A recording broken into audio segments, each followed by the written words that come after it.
मैंने हमेशा सोचा कि एक पुराने घर का नवीनीकरण करना रोमांचक होगा। मूल ईंट, प्राचीन डोर नॉब्स, दूसरे युग के धूल भरे रहस्यों को उजागर करना।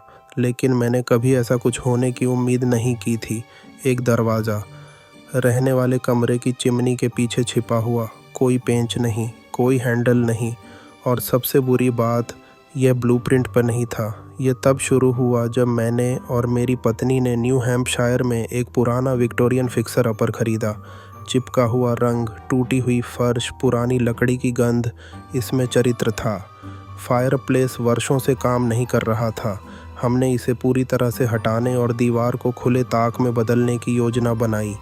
लेकिन जब हमने इसे फाड़ना शुरू किया तो ईंटें बहुत आसानी से निकल गईं, लगभग ऐसे जैसे वे अलग होना चाहते थे। उसके पीछे एक सीलबंद लकड़ी का दरवाज़ा था, आसपास की दीवार के समान ही रंग से चित्रित किया गया।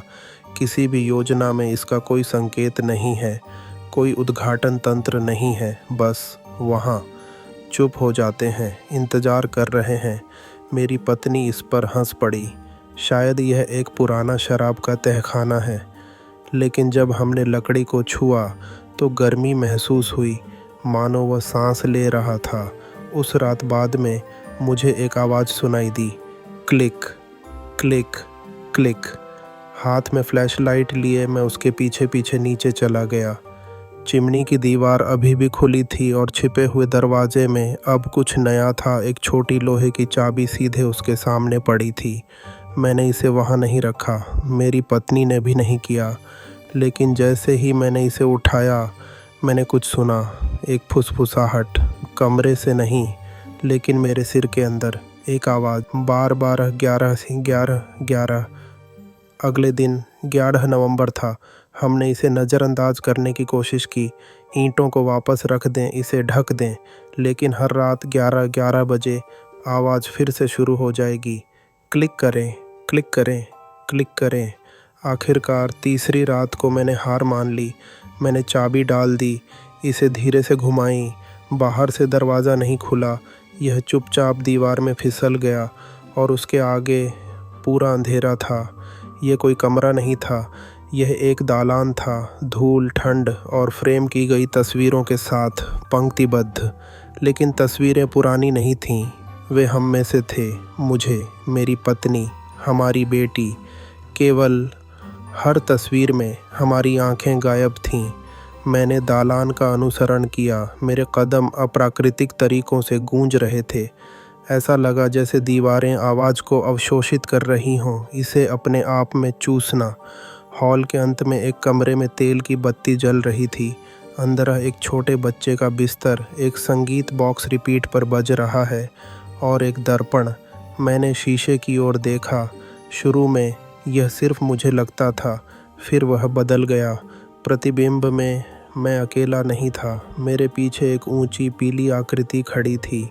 कोई चेहरा नहीं, मुंह नहीं, बस काली खाली आंखें। जब मैंने मुड़कर देखा तो कमरा खाली था, लेकिन म्यूज़िक बॉक्स बंद हो गया और शीशे पर अब कुछ लिखा हुआ था जो राख जैसा दिखता था, आपको यह जगह कभी नहीं मिलनी चाहिए थी। मैं भाग गया, दालान के माध्यम से वापस, द्वार के माध्यम से। लेकिन जब मैं बाहर आया, कुछ गड़बड़ थी। घर वही दिखता था, लेकिन दीवार पर चित्र बदल गए थे। हमारे परिवार की तस्वीरें बंद थीं। एक में मेरी बेटी ने एक पोशाक पहनी थी जो उसके पास नहीं थी। एक अन्य में मेरी पत्नी का चेहरा थोड़ा विकृत था, जैसे कि एक वीडियो में कोई गड़बड़ी थी। मैंने अपने फ़ोन पर तारीख देखी, उसने कहा 10 नवंबर। एक दिन पहले मैंने दरवाज़ा खोला था। किसी तरह मैं वापस जा चुका था, लेकिन अब दरवाज़ा फिर से बंद कर दिया गया था और चाबी चली गई। उसके बाद से हालात बिगड़ते चले गए। हम द्वारों के माध्यम से आवाज़ें सुनते हैं। मेरी बेटी कहती है कि वह अपने बिस्तर के नीचे खड़े एक आदमी का सपना देखती है। हर रात 11 बजे बिजली चमकती है और हमारे दालान में आईना यह उस कमरे को दिखाता रहता है। भले ही मैंने उसे तोड़ दिया, दीवार को जला दिया, जगह को कंक्रीट से भर दिया, यह हमेशा फिर से दिखाई देता है। मुझे नहीं लगता कि मैं वास्तव में कभी वापस आया था। मुझे लगता है कुछ और किया। यदि आपको कभी कोई ऐसा दरवाज़ा मिलता है जो मौजूद नहीं होना चाहिए तो उसे न खोलें, अंदर मत देखो। और आप जो भी करें, जब आपका नाम फुसफुसाया जाए तो मत सुनो, क्योंकि एक बार जब उसे पता चल जाता है कि आपने इसे देखा है तो वह कभी नहीं भूलता।